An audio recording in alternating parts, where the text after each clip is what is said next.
International Albinism Awareness Day is observed every June 13th around the world. The holiday is organized by the United Nations to battle the discrimination against those diagnosed with albinism and to create a society that is aware. International Albinism Awareness Day also focuses on other health issues that are brought about by the condition.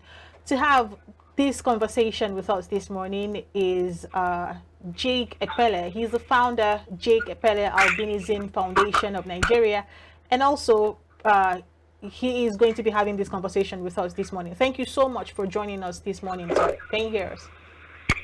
Thank you. All right.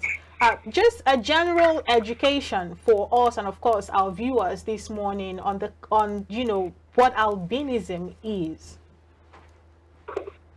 Okay, well, let me first of all correct an impression. I don't have Jake Ekpele Foundation. I have South Africa.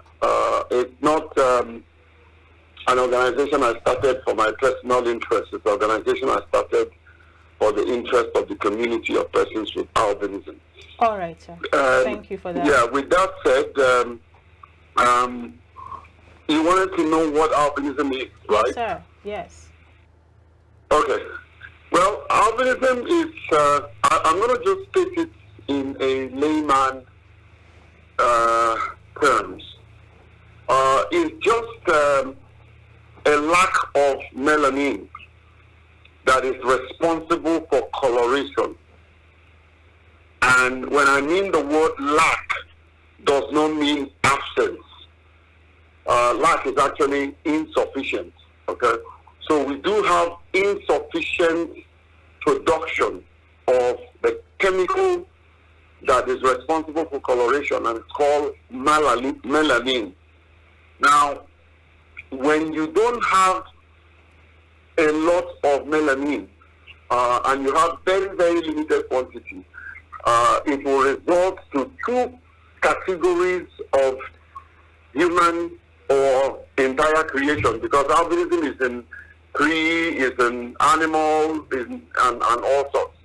So the resultant effect of that is you either become ocular albinism, that means only your eyes was affected, or ocular cutaneous albinism, that means your hair, eyes, and skin are affected. And I'm one of them, you know. I'm very proud to be one as well, humbly speaking. And so albinism, ocular cutaneous albinism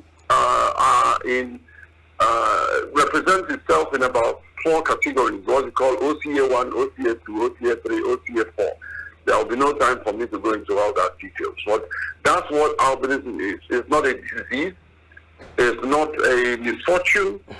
It's not something that fell from the blues. We are God's creation, created to fulfill purpose here on earth. There is something in the mind of God that made him allow our situation the way it is. And we are grateful.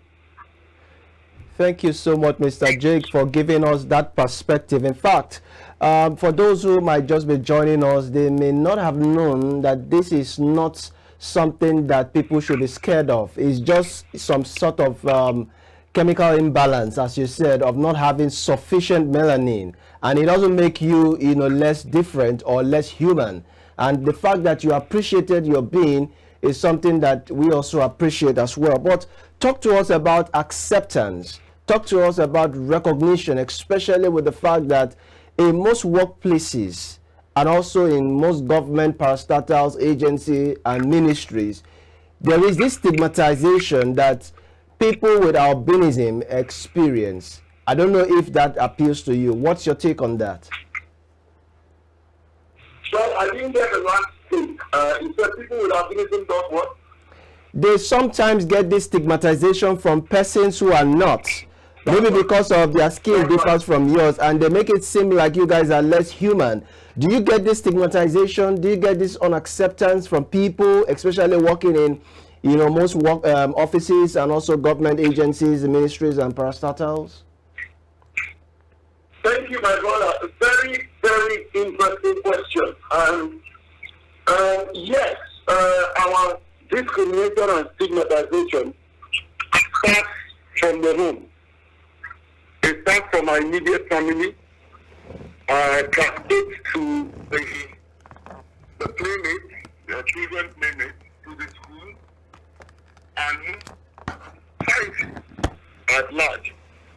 And so we do face these discrimination every now and then, even though at this moment it's at its all-time low. There's a reduction.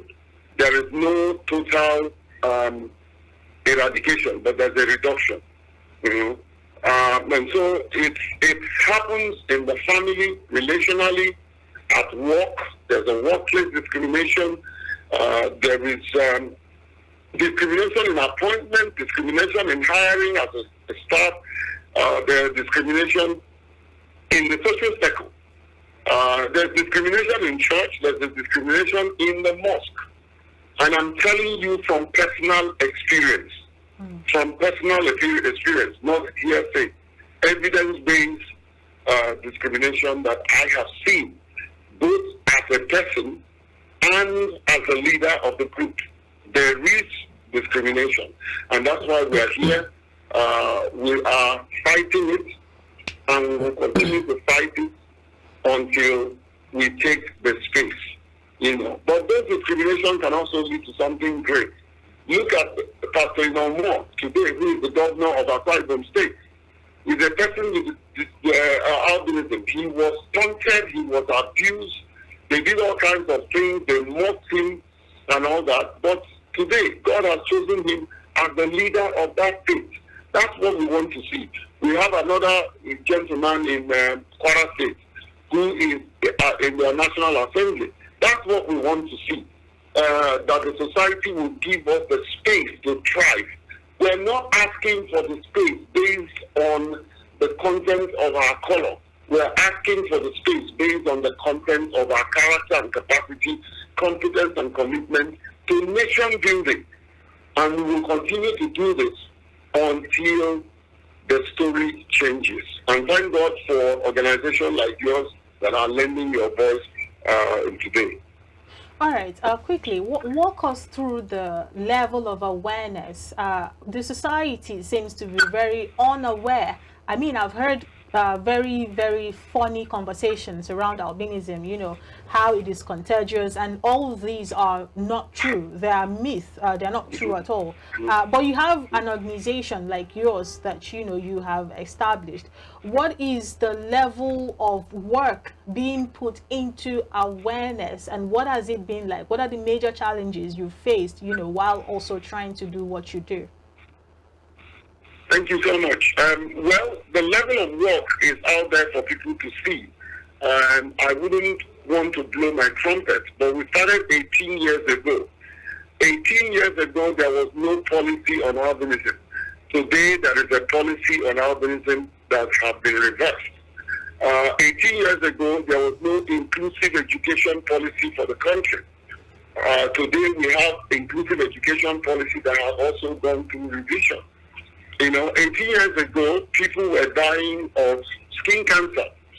And today, the awareness is high, even though we got the government to treat us for free for a while and they stopped. But we're still pushing, including this new administration, to revisit the free cancer treatment for persons with albinism. There are relational abuse to the highest.